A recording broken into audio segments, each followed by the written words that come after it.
It's time for the Raleigh Roadshow.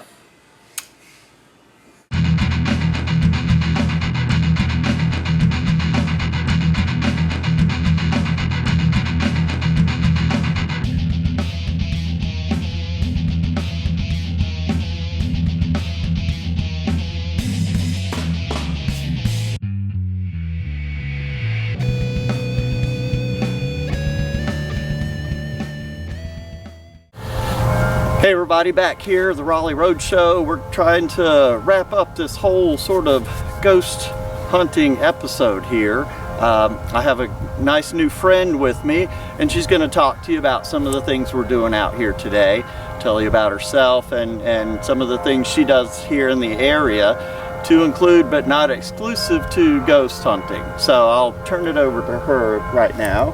And go ahead and tell everybody who you are, where you're from, and what you do. Sure. Well, I think if you guys can hear the bells, that's a very, very good sound effect for where we are, since we're here at the Old Catholic Orphanage for Raleigh. It served Raleigh back in the late 1800s and early 1900s on through, maybe the 1970s, and it's got a lot of spooky legends surrounding it. But first, my name is Heather, and I run a blog called Candid Slice. I also do a lot of hidden history articles for several publications in the area, so I'm always exploring abandoned buildings, underground tunnels, anywhere that you might walk past every day but not really know what cool things you're passing. I explore them and take pictures and tell you all about them. So that's how I found this place as well. Yeah. So today, just to give everyone a point of reference, we're downtown Raleigh, right off of Bellevue Street. Used to be a lot less going on in this area. It looks like they're doing a lot of construction. Centennial Campus here from NC State has developed. There's a nice new Catholic church across the way here, and we just wanted to come in and try and get some type of record of this place in the area. It has a lot of background, and again, I think Miss Heather has a lot more to tell you about that now. Yeah, so I came and explored this place. I'd been hearing stories about Crybaby Lane since I was a kid, because back in the 70s, after the orphanage closed, the building stood here for quite a while, and used to have teenagers and college kids come out here and explore the old building, and of course they would make up ghost stories. And I am a historian, and I've been doing a lot of historic research for lots of places lately, and so of course as a historian I know that ghost stories are not necessarily historically accurate, but I do think that ghost stories have historic value as far as our oral culture and the stories we tell ourselves about our city. I think it really reflects the time period and the era from the 1970s and 80s when these stories were first starting to circulate, and the fact that the ghost legend has survived for so long, I think, is also something that should be kept alive and should be looked at with a certain level of respect. I know not all historians would agree, but I think our oral culture is still very important. Mm-hmm. And yeah, so the actual history of the orphanage is that in 1905 there was a fire, and the fire did not destroy the entire building, but the fire did cause some casualties from a couple of priests trying to jump out the upper story windows and not surviving the falls. Also, there was a priest who was crippled from the jump, and then there were students who were trapped in the upstairs, who several of them did survive. The priests would lay out bed cushions so that they could jump out and hopefully land on the cushions and survive, but perhaps with injuries. But unfortunately, another student died in that fall as well.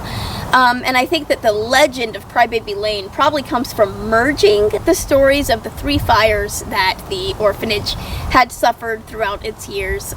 There was that first fire where, of course, there was some casualties. There was another fire a little bit later on that again did minimal damage. And then in, I believe it was 1961, there was a third and final fire.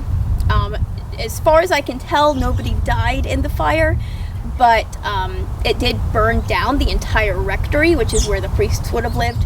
So I think if you combine the story of the 1905 fire, where children did die and priests died as well, with the story of the 1961 fire, where the entire building was destroyed, and then you throw together a big abandoned building in the late 70s and a bunch of college kids coming out here to drink and party and tell stories and explore this abandoned building, they would make up a story that would sound a little bit different than the history, but that has, become a story with a life of its own. Right. So I'm not sure if you've covered before what the story of Crybaby Lane is, what the original ghost tale. I have not. So this is everyone's getting a first-hand view of this. I think this is nice to have Heather here because she's done a lot of research on this, and I think that it's important to have. Most ghost stories are a blend of fact, fiction, legend, myth, all those sorts of things come into play. And so, why don't you go ahead and explain the ghost story as a whole to everyone? Yeah. So, now that you know the history and the facts, the story.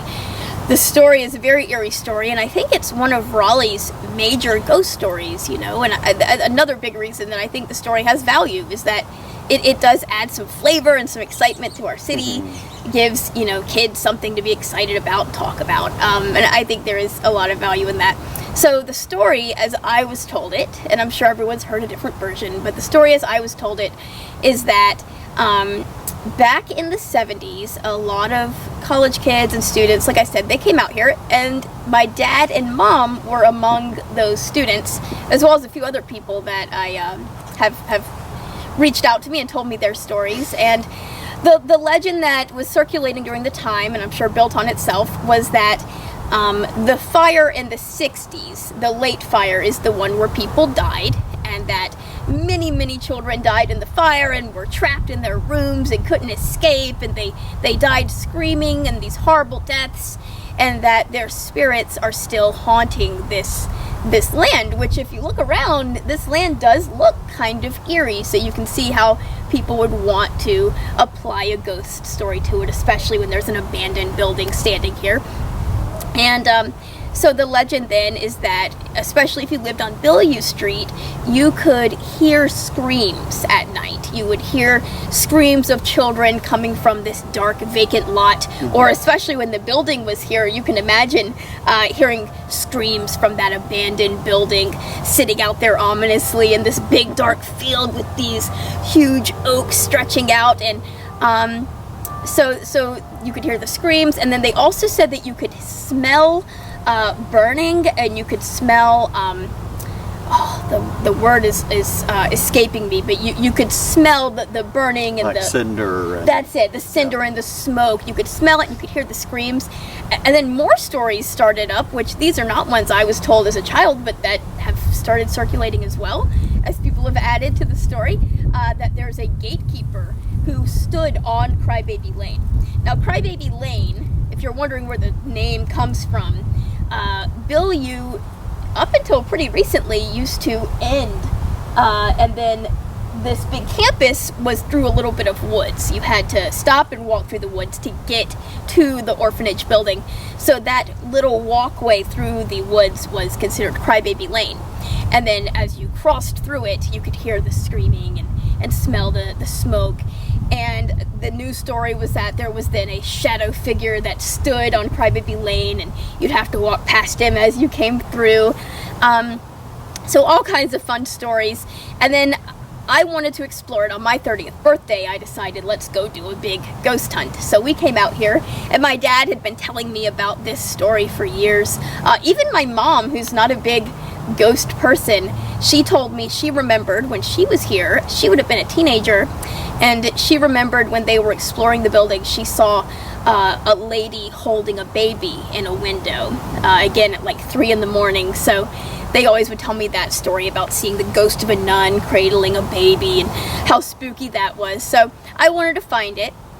It's interesting how legends shift and legends become harder to find, because history, as time passes, everything changes. Out here looks totally different than it did 3 years ago even. So finding the location of Crybaby Lane was actually difficult, because Dad was telling me, based on his memory of the roads, but the road names had changed and switched, and they were different when I was out here. So we had to figure out how to actually find the location that, you know, used to be here in the 70s. And of course, without the building, it was hard to tell. So we actually did eventually find Crybaby Lane on my 30th birthday, and we brought out gear, and we walked through Crybaby Lane. And as soon as we got to the other side, I saw a big L-shaped stone, like a foundation. At the time, I thought I had found the cornerstone of the orphanage itself, but looking at old maps, it looks like maybe what I found the cornerstone of was an old house, because it's the orphanage stood on one side of the field, and on the other side there was housing.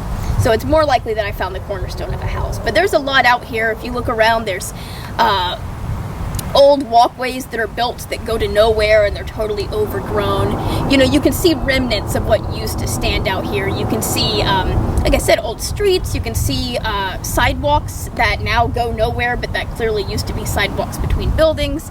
At one point out here, there was even an old, again, the word is escaping me. It's a fire hydrant. Fire hydrant. There was an old-timey fire hydrant. So we came out here, we found the cornerstone of what we thought was the orphanage, and we did some readings. We had a temperature, we had a thermometer, and we actually had some things happen where the thermometer dropped 20 degrees, and this one spot, for no particular reason that we could figure. It was only there as soon as we left that spot, the temperature would go right back up, so we found a cold spot, which is typically indicative of something. Sure. We also took pictures. And the pictures, I think, were the most interesting because they showed me the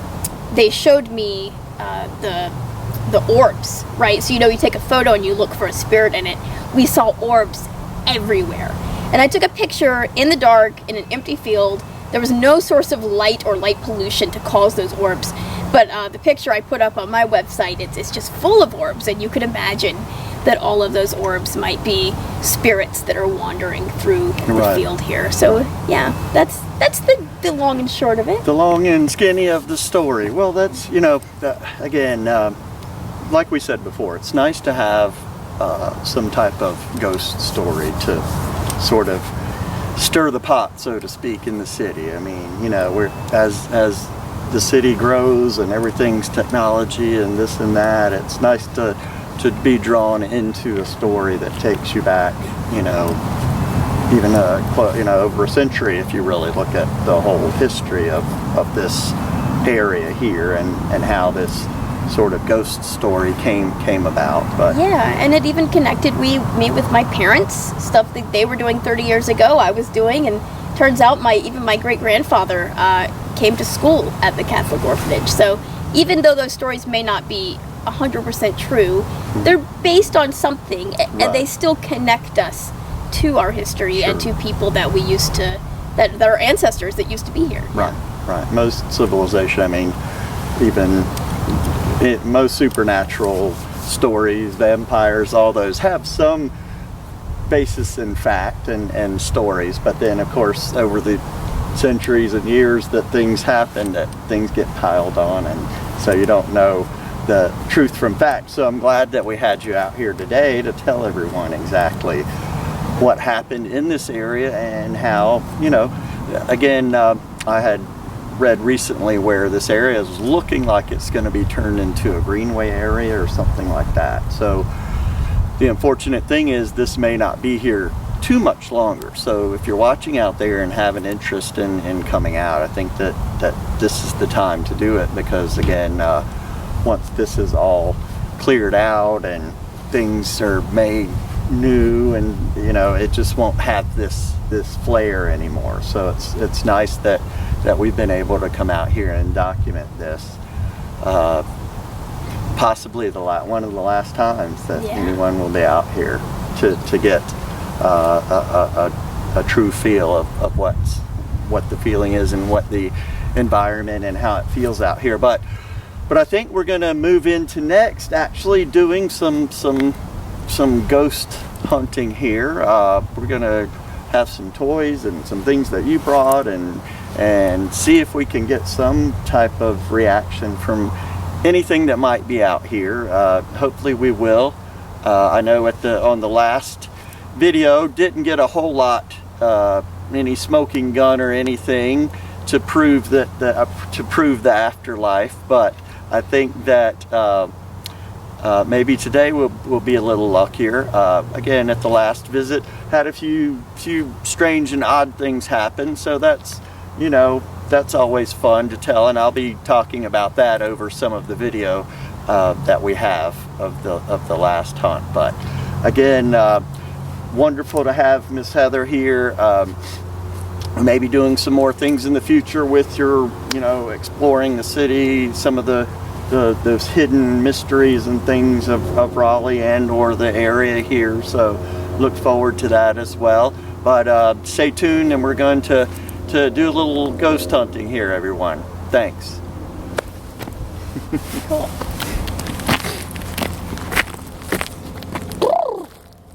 It's getting chilly out here now. Perk up and just start talking casually and like walk and stroll, and then as soon as the video turned off, we'd like put on our coats and shiver.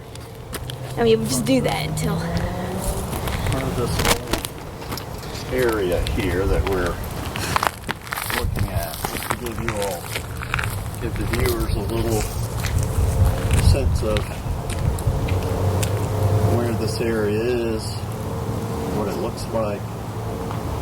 Again, you can see all these big, huge oak trees around here that are just indicative of this area and how old this property probably is.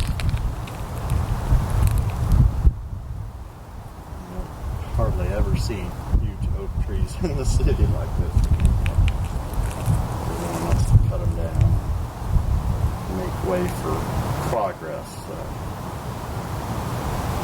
just to give you a little insight as to what's going on, it looks like there's the Centennial Campus stuff that's going on over there.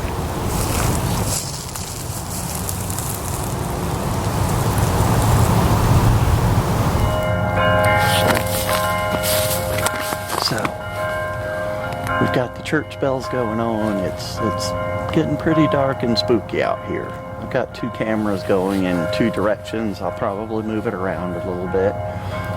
See if we can stimulate a little ghost action out here. We've got a little hand mic recorder back behind us as well. So yeah, it's this darkness. You guys can see how sort of spooky it gets out here this time of night. But it should be a fun night. It's really been enjoyable. A beautiful day. Couldn't be any better out for a end of January day. So gonna try and got some of our famous toys out here today too. Some of them aren't working, aren't participating as well today. But we'll see what we can do. Find some things going on out here. So I'm gonna review all this video when we're done. See if we see anything.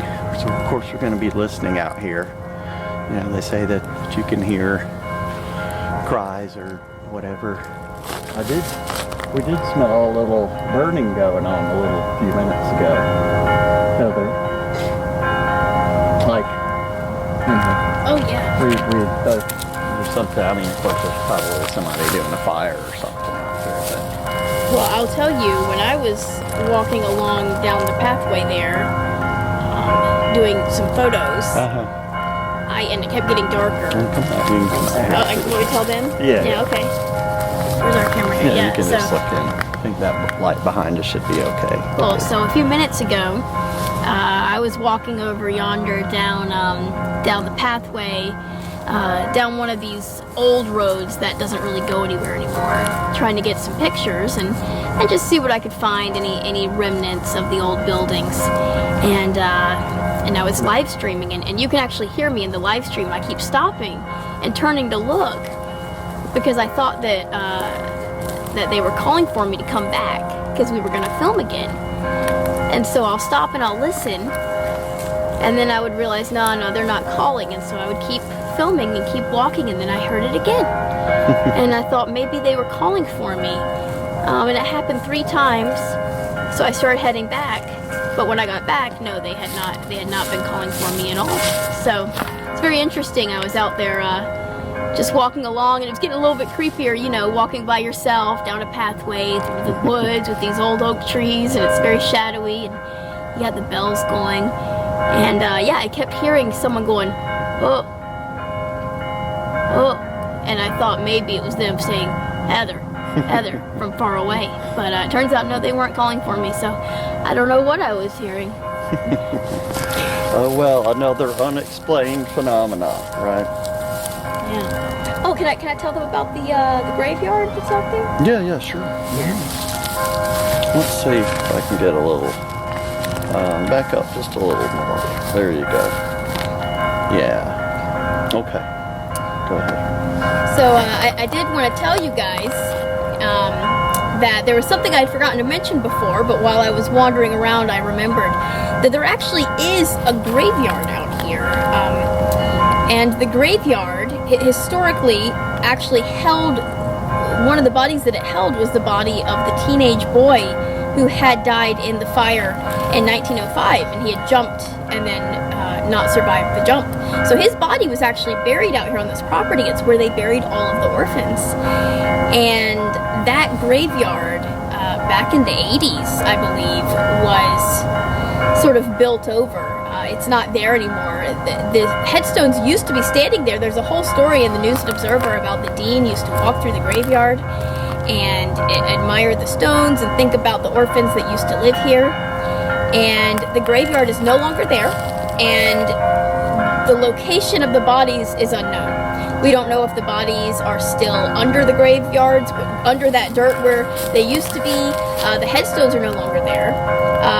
There are some new headstones at the Catholic Diocese in New Bern, where they wonder if maybe the bodies were moved there.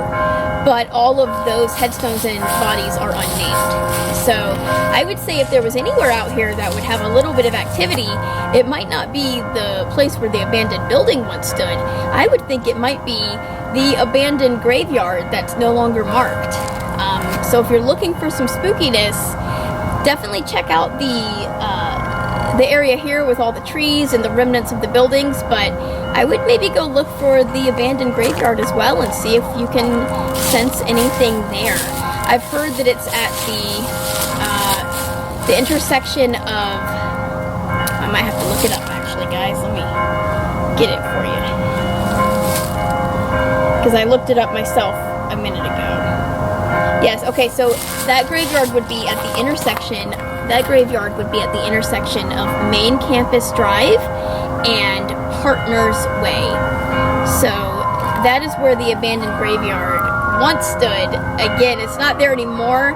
As near as we can tell, it's been built over. But we are not sure if the bodies of that teenager and all the orphans are still under there. And including the body of the teenager that jumped from the building during the fire and passed away. So that's an interesting little tidbit of history, and it's a little bit spooky. So definitely another place to check out.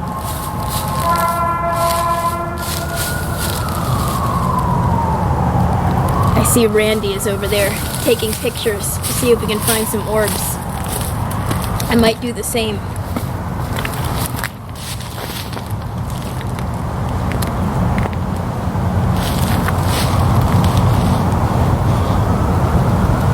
Yeah, time for some photos. This is a good time of night. Just gonna pan around here with all the It's beautiful. I can move stuff. out. We're good, huh?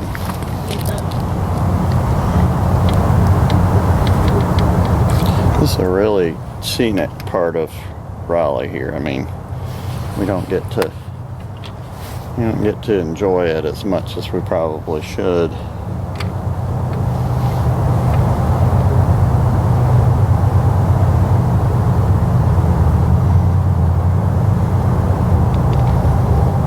As you can see, there's a lot of stuff, and you know, people walking around out here, you probably, especially back in before there was all this development here, and was probably 3 to 4 times the amount of trees here, and you know, our imagination tends to get away from us sometimes in those situations. But I think this is great. I mean, if you're going to tell a ghost story, this is definitely a spot to do it. And pan around, of course, there's all the development there and Centennial Campus.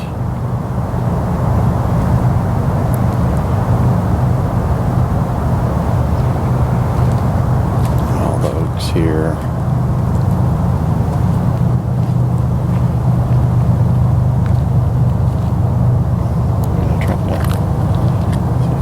Something coming up this pathway here.